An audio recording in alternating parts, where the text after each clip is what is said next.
गुड़िया उसी कमरे में रोते रोते सो जाती है। जब उसकी नींद टूटती है तो देखती है सुबह हो चुकी होती है। वो जल्दी से उठकर फ्रेश होकर बाथरूम से निकलती है। सामने लगे आईने पर उसकी नज़र पड़ती है। मांग में सिंदूर देख उसकी सारी रात की बातें याद आ जाती हैं। एक दर्द की लहर चेहरे पर आ गई। पता नहीं आगे अब क्या होगा। उसने नीचे आकर देखा हॉल में सब बैठे हैं। उन सबको इस तरह उदास देख मन भर आया। तभी प्रेम की नज़र गुड़िया पर पड़ती है। प्रेम दौड़ कर आता है। आइए भाभी, आइए बैठिए यहाँ पर। प्रेम उन्हें लाकर सविता जी के पास बैठा देता है। गुड़िया बैठती तो है, लेकिन उसकी नज़रें चारों तरफ किसी को ढूंढ रही होती हैं। शायद उसे राकेश का इंतज़ार रहता है कि अब तक वो कहीं नहीं दिखाई दे रहे हैं। तभी सविता जी हल्का सा मुस्कुराकर गुड़िया से कहती हैं, बेटा मैं समझती हूँ तुम्हें जिसका इंतज़ार है वो अभी आ रहा होगा। गुड़िया थोड़ा सा चैन की सांस लेती है। तभी ये क्या, सविता जी बोल पड़ती हैं, अरे राकेश तुम कहीं जा रहे हो क्या? राकेश, हाँ माँ, मैं वापस अमेरिका जा रहा हूँ। इस पर निरंकार जी पूछते हैं, लेकिन तुम तो अगले सप्ताह जाने वाले थे। राकेश, हाँ, पर अब मैं यहाँ नहीं रुक सकता हूँ। सविता जी, पर बेटा अभी तो तुम दोनों की शादी हुई है, अभी तो कई सारी रस्में बाकी हैं। राकेश, क्या माँ, मैंने रात में ही बता दिया था आप लोगों को, मैं इस शादी को नहीं मानता हूँ। सविता जी गुस्से से, तुम्हारे मानने या ना मानने से क्या होता है? गुड़िया तुम्हारी पत्नी है और तुम्हारी पत्नी ही रहेगी। राकेश, आप लोग कुछ भी कह लें, लेकिन मैं इस चक्कर में नहीं पड़ने वाला। निरंकार जी गुस्से से बोलते हुए, देखता हूँ तुम कैसे इस शादी को नहीं मानते हो। राकेश, अगर आप लोग ज़बरदस्ती करेंगे ना तो मैं वापस इस घर में नहीं आऊँगा। इतना सुनते ही गुड़िया के होश उड़ जाते हैं। वो मन ही मन विचार करती है, नहीं नहीं, ऐसा बिल्कुल नहीं हो सकता। मैं इन लोगों की तकलीफ़ का कारण नहीं बन सकती हूँ। मुश्किल वक्त में इन लोगों ने हमारा साथ दिया था, नहीं तो हमारे पिताजी की इज्जत डूब जाती। इन्होंने हमारी इज्जत बचाई थी। अब मेरी वजह से इनका बेटा इनसे दूर भागने के चक्कर में है। मैं ऐसा बिल्कुल नहीं होने दूंगी। नहीं, हमें अपने आप को संभालना होगा। अगर इस सिंदूर में ताकत है, अगर मैं राकेश के नाम का सिंदूर अपनी मांग में सजाती हूँ तो एक दिन वो ज़रूर हमें मिलेंगे। मैं इसका इंतज़ार करूँगी। ऐसा सोचकर गुड़िया तुरंत माँ जी से बोली, माँ आप लोगों को बुरा न लगे तो मैं एक बात बोलूँ?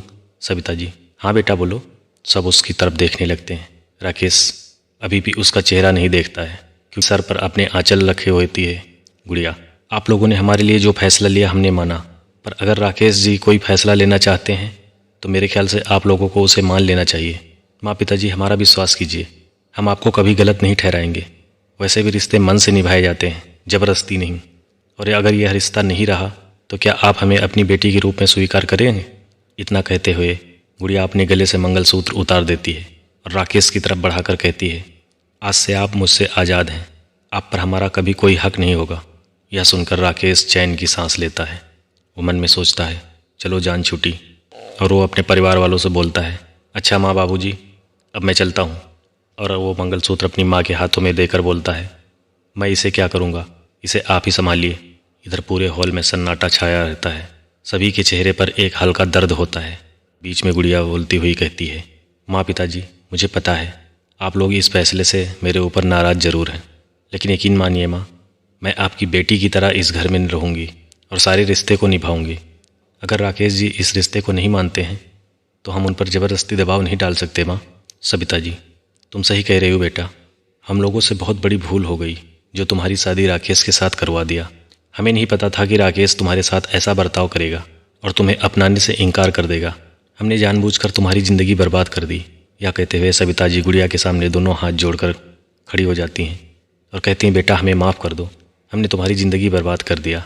यह सुनकर गुड़िया उनके गले से लग जाती है और सविता जी से कहने लगती है, नहीं माँ, आप ऐसा बिल्कुल ना कहे। वो हमारे तकदीर में नहीं थे, इसमें आप लोगों का कोई दोष नहीं। अगर वो हमारी तकदीर में होंगे तो कहीं भी रहेंगे, एक दिन वो हमें अपना लेंगे। यह कहकर गुड़िया ज़ोर ज़ोर से रोने लगती है। यह सुनकर निरंकार जी भावुक हो जाते हैं और गुड़िया के सामने आकर कहते हैं, बेटा तुम्हारे फैसले पर हमें गर्व है, तुम जैसी बहू पाकर मैं धन्य हो गया। और कहते हैं, बेटा किसी रिश्ते की भीख मांगने से अच्छा है एक नया रिश्ता जोड़ा जाए। आज से तुम मेरी बहू भी हो और तुम मेरी बेटी भी हो। और निरंकार जी कहने लगते हैं, हम पर जितना राकेश और प्रेम का अधिकार है उतना ही आज से तुम्हारा भी अधिकार है। आज से तुम्हारा एक नया नाम है प्रिया। आज से तुम्हारी एक नई पहचान होगी और तुम इस घर में अब गुड़िया बनकर नहीं बल्कि प्रिया मेरी बेटी बनकर रहोगी। ईश्वर प्रेम कहता है, सही कहा पिताजी, आज से एक नए रिश्ते की शुरुआत होगी। और जब तक राकेश भैया गुड़िया भाभी को नहीं अपनाते हैं तब तक गुड़िया भाभी अब यहाँ पर प्रिया बनकर रहेंगी और प्रिया की ज़िंदगी में वो हंसी खुशी लाना अब मेरी जिम्मेदारी है। इधर गुड़िया जब सविता जी को सोचते हुए देखती है तो वह उनके पास जाकर उनके चरणों में बैठ जाती है और कहती है, माँ आप उदास मत होइए, एक दिन सब कुछ ठीक हो जाएगा। आप प्रभु श्री राम पर भरोसा रखिए, सब कुछ एक दिन ठीक कर देंगे वो। सविता जी इतना सुनकर गुड़िया को गले से लगा लेती हैं। इधर राकेश घर से चला जाता है और चारों ही लोग वहाँ पर बिल्कुल निशब्द खड़े रहते हैं। थोड़ी देर सन्नाटा रहने के बाद प्रेम बोलता है, चलो माँ, अपनी नई बेटी का स्वागत नहीं करोगी? आखिर उसके भी पेट में तो चूहे कूद रहे होंगे, मेरे पेट में तो बहुत जोर से भूख लगी है। इतना कहकर थोड़ा खुशी का माहौल बनाने की कोशिश करता है और सबके लिए डाइनिंग टेबल पर खुद ही नाश्ता लगाने लगता है। भूख तो किसी को नहीं थी, लेकिन सब एक दूसरे का विश्वास रखने के लिए डाइनिंग टेबल पर बैठ जाते हैं। निरंकार जी थोड़ा खाना खाते हुए, प्रिया मैं चाहता हूँ कि बेटा आप आगे की स्टडी अपनी जारी रखो। कल मैं प्रिंसिपल साहब से बात करता हूँ जाके और प्रेम के कॉलेज में ही तुम्हारा एडमिशन करवा देता हूँ। प्रिया, लेकिन पापा, इस पर प्रेम बोलता है, लेकिन कुछ नहीं, पापा बिल्कुल सही कह रहे हैं। कल से तुम मेरे कॉलेज चलोगी और अपनी आगे की पढ़ाई पूरी करोगी। सब उठकर अपने अपने काम पर चले जाते हैं। शाम को सविता जी प्रिया से बोलती हैं, बेटा हमने तुम्हारा कमरा तैयार करवा दिया है, अब से आप अपने कमरे में रहेंगी। प्रिया धीरे से बोलती है, ठीक है माँ। उसके बोलने में भी एक दर्द होता है। सविता जी ये बात समझती हैं, लेकिन क्या करें, वो भी मजबूर हैं। प्रिया ऊपर कमरे में चली जाती है। प्रेम भी उसके साथ जाता है और सोफे पर बैठ जाता है और बोलता है, प्रिया तुम ठीक तो हो ना? मैं जानता हूँ सुबह तुमने जो नीचे कड़े फैसले लिए हैं वो तुम्हारे लिए कठिन है। कहना बहुत आसान है, लेकिन उसे निभाना बहुत कठिन है। लेकिन तुम चिंता मत करो, मैं हर कदम तुम्हारे साथ हूँ। और कहता है कि हम हमेशा दोस्त की तरह तुम्हारा साथ निभाएंगे। और थोड़ा सा मुस्कुराते हुए कहता है, कभी कभी मैं देवर भी बन के तुम्हारा साथ निभाऊंगा। क्यों भाभी जी? इस पर थोड़ा सा प्रिया भी मुस्कुरा देती है और कहती है, मुझे पता है तुम मेरे सबसे अच्छे दोस्त हो, पर शायद किस्मत में नहीं है कि हम तुम देवर और भाभी का रिश्ता निभाएं। इस पर प्रेम थोड़ा सा मस्करी करते हुए, तुम आज के ज़माने की नारी हो। अरे राकेश भैया हमेशा के लिए थोड़ी ना गए हैं बाहर, देख लेना 6 महीने भी नहीं बीतेंगे और वो घर पर आ जाएंगे। आने तो दो उन्हें एक बार, देखता हूँ वो हमारे जलवे से कैसे बचते हैं और कैसे नहीं तुम्हें अपनाते हैं। इस पर गुड़िया भी थोड़ा सा मुस्कुरा देती है। प्रेम, ये हुई ना बात, ऐसे ही मुस्कुराती रहो, 6 महीने साल भर कैसे कट जाएंगे पता ही नहीं चलेगा। इधर देर रात निरंकार जी आते हैं और सबको बताते हैं कि मेरी बात हो गई है, प्रेम के कॉलेज में प्रिंसिपल साहब से बात हो गई है, उन्होंने गुड़िया का एडमिशन कर लिया है। सभी के चेहरे पर एक खुशी का माहौल होता है। प्रेम कहता है, चलो चलो जल्दी जल्दी खाना खाकर सब सो जाओ, सुबह जल्दी उठना है क्योंकि प्रिया को तैयार होने में टाइम लगेगा। इस पर सब हंसने लगते हैं। तो आइए देखते हैं अगले भाग में क्या होता है प्रिया के साथ। तब तक के लिए धन्यवाद।